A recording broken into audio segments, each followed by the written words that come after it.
Nous allons aujourd'hui regarder la pire clause et la pire omission de notre contrat de distribution. Alors c'est toujours discutable, qu'est-ce que la pire clause, qu'est-ce que la pire omission? Là c'est assez clair en fait. La pire clause, je pense que c'est assez peu contestable, c'est la clause numéro 8 qui porte sur les conditions financières du contrat. Elle prévoit qu'il y a une liste de prix de gros qui fait l'objet de révisions annuelles par le fournisseur. D'abord, cette clause est en contradiction avec l'article 16, parce que l'article 16 prévoit que toute modification du contrat doit faire l'objet d'un accord des deux parties. Or là, c'est décidé unilatéralement par le fournisseur. Cette révision annuelle se décide par lui et s'impose au distributeur. Ça pose un problème en termes de cohérence du contrat, mais ça pose aussi un problème tout simplement de validité d'une telle clause. C'est une clause que l'on appelle potestative en droit, c'est-à-dire une clause au terme de laquelle l'une des deux parties a la faculté de modifier unilatéralement les termes du contrat. Vous m'achetez aujourd'hui ce produit, vous vous engagez à me l'acheter à un prix que je fixerai demain.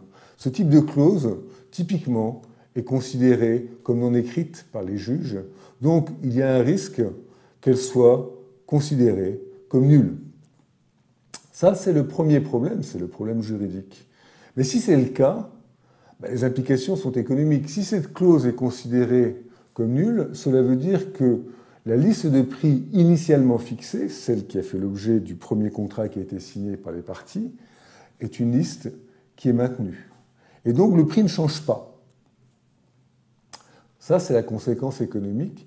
Et si telle est la conséquence économique, eh bien, il y a une conséquence pratique. Si le prix ne change pas, il est très probable que le contrat finira par tomber parce que nécessairement, le fournisseur sera enclin à prendre ses distances par rapport à ce contrat. Il faut être concret. Lorsqu'un contrat pose problème à l'une des deux parties, inévitablement, il meurt.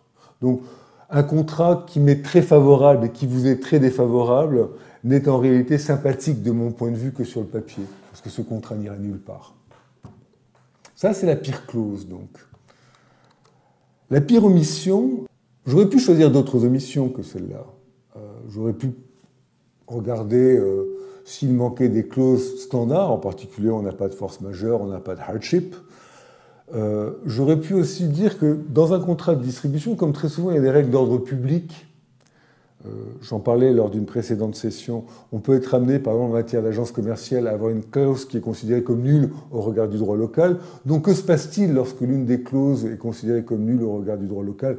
Logiquement, ça doit entraîner une renégociation du contrat, il faut le prévoir dans le contrat. Donc j'aurais pu dire que ces omissions-là étaient très importantes, en fait elles le sont. Il n'en demeure pas moins que, de mon point de vue, la plus importante des omissions, c'est celle-là, celle que vous avez en creux dans l'article 15. Pourquoi?